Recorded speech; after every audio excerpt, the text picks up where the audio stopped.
So how many of you know what that little voice inside of your head is that tells you what to do and what not to do? Well, that's your conscious. How many of you listen to the good or bad things that it's telling you to do? Today I'm going to be talking about the quote called that says, "Conscious, a small, still voice that makes minority reports."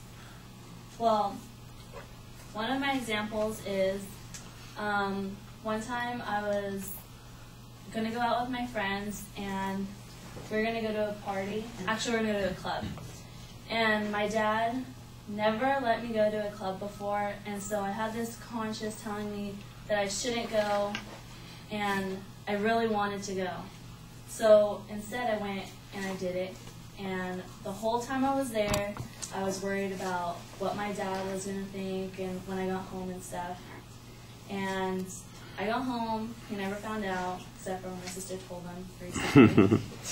And that whole time I was just, sometimes you have to listen to your conscience and sometimes you go against it.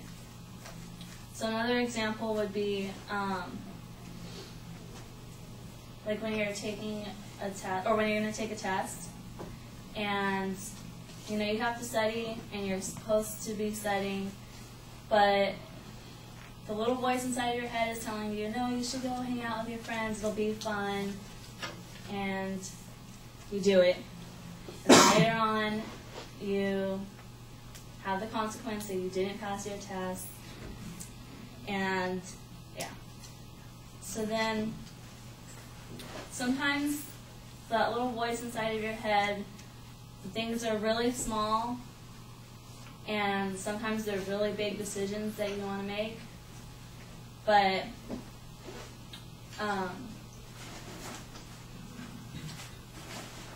you still do sometimes what it tells you to do, sometimes you do what your heart tells you to do.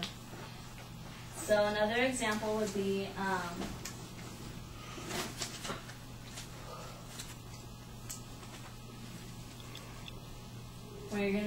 when you're gonna go somewhere and you know you have your mindset to what you want to do, and then you completely go the different route and go somewhere else where you're not supposed to be, and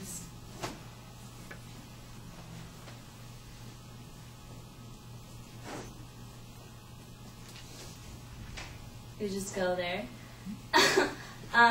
But in conclusion, sometimes listening to your conscience is a good thing, and sometimes it's a bad thing. Thank you.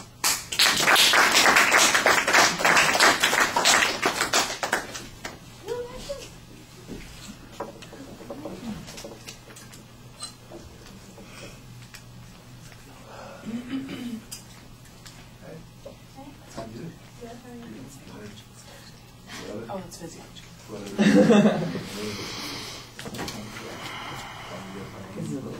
I can't read you. What? You guys did? Oh, party. I went to a party? It's just sad. What about you, Palmer? What you do for Halloween? What did I do for Halloween? I watched scary movies with my mom. You watched scary movies with your mom? Yeah. Oh, okay. What about you, Ashley? What you do? You missed 10 classes and go out. She went to a whack-ass party. Hey, Brock, what you do for Halloween, man? I remember. Shit, I remember. I came in so late. And going to the party.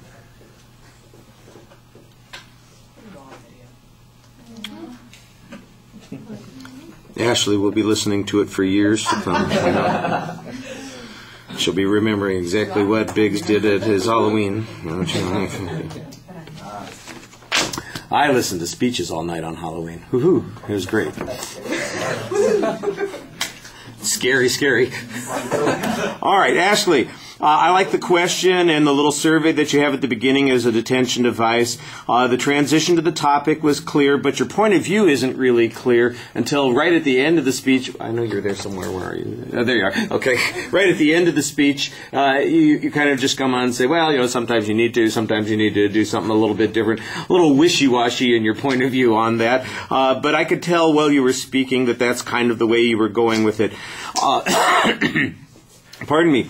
The weakest part of the speech is just the pacing, because when you start off, you're doing very good, and when you've got an idea that you're talking about, you're fine. But when you're uncertain about the next part, you get those odd moments of silence, that hesitation. It takes you a second to get going again. You go into the next part very slowly, and then once you figure out what you're going to say, then you pick it up and do a little bit better. A big part of that is that planning. If you have a structure before you get started, you won't have as much of that. And even if you don't talk quite as long, it'll sound a lot more fluent. I thought you did a really nice job talking to the audience those times when you were talking, because you usually make eye contact. It's usually pretty well distributed. It does seem like you're kind of locked into the one spot on the ground there, and all of your movement is basically at the hips. You're swiveling this way and this way, kind of like what do you call them? Lighthouse. The lights going back and forth, and it seemed a little strange that you couldn't shift your weight a little bit or step forward. I think that's a little bit problematic, but it wasn't a big deal. And like I said, I did like at the end where you tried to make it a little more certain as to what you were trying to say, and it helped make more sense out of what you were talking about. All right, thank you.